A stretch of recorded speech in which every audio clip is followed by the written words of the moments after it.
Hi, everybody. I'm Paul Mueller, and I'm a longtime animal advocate. And just like many of you, I'm scared about my little girl, my 100-pound Rottweiler, Aja. She means the world to me. She's my best friend. I call her my four-legged soulmate. And my question, what if she started coughing and having the symptoms? Could she contract this deadly illness? Could your dog? According to researchers right now, essentially the answer is really, who knows? Now, after the last video, I went through all of the comments, and one of the questions that kept coming up is this canine COVID? Is this illness taking most of the world by surprise, just like COVID 19 did to us humans? And the answer, right now, at least, from the vets and from the experts and from the doctor who is essentially spearheading the investigation, the answer is no. Right now, at least. Dr. David Needle, he is the senior veterinary pathologist and pathology section chief at the New Hampshire Veterinary Diagnostic Laboratory. Now, I did speak with a rep from the university on Friday. She told me samples had been tested for COVID-19 and they all came out negative.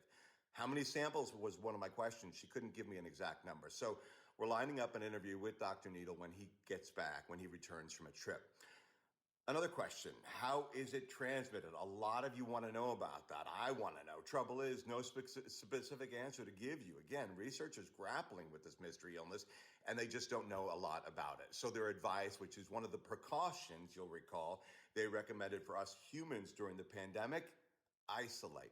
Isolate your dog. Vets say don't go to areas where there are lots of dogs.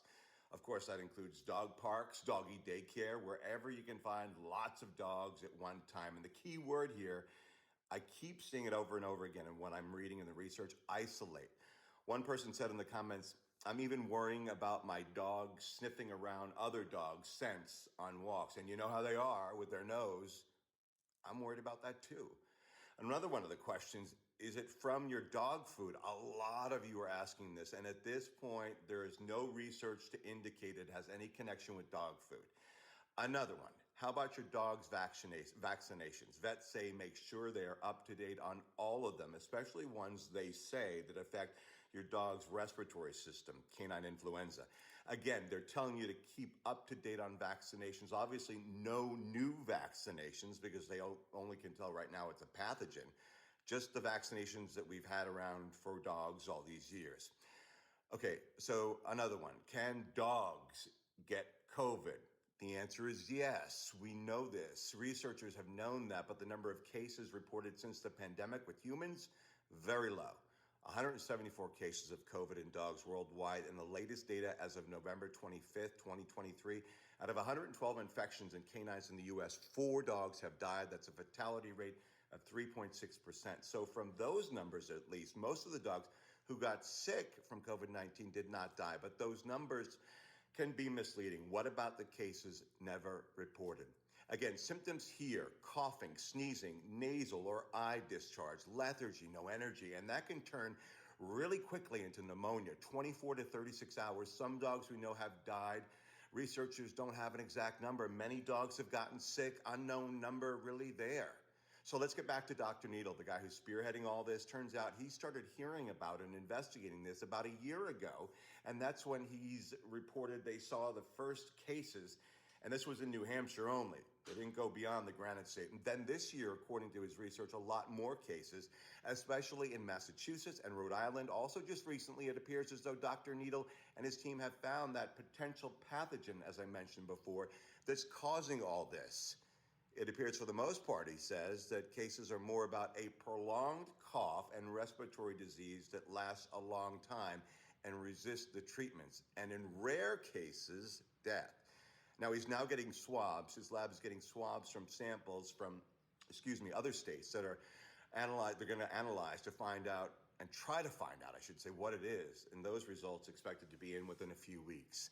All right, so meantime, the American Veterinary Medical Association now weighing in, reporting cases have primarily fallen into 3 general clinical syndromes, including, and this is scientific, so stay with me, please, chronic, mild, or moderate tracheobronchitis with a prolonged duration, 6 to 8 weeks or longer, that is minimally or not responsive to antibiotics, coughing, kennel cough, 6 to 8 weeks or longer. Second, chronic pneumonia that is minimally or not responsive to antibiotics. And third, acute pneumonia rapidly, as I said before, 24 to 36 hours, becomes severe, and that could be really my worst nightmare, your worst nightmare, any dog owner's worst nightmare. Again, these findings are preliminary. They say an analysis, much more analysis is needed before this is connected to a specific cause, virus, bacteria, now they don't know. Lastly, from the research, they say, quote, no specific preventative measures or treatments are known now, and the likely timeline or development and or understanding of these is long, end quote.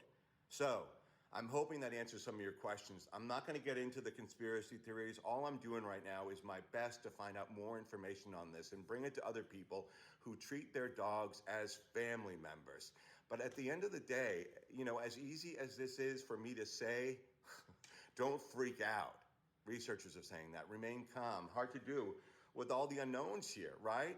All I can say personally is that my dog, Aja, the rescue dog, is not going anywhere near the dogs. She's isolated. She's right there on the couch right now. Now, as soon as we find out more information, of course, we're going to bring it to you. In the meantime, please post your questions down below or any other information you might be able to provide here. And thanks again from our dog family to yours.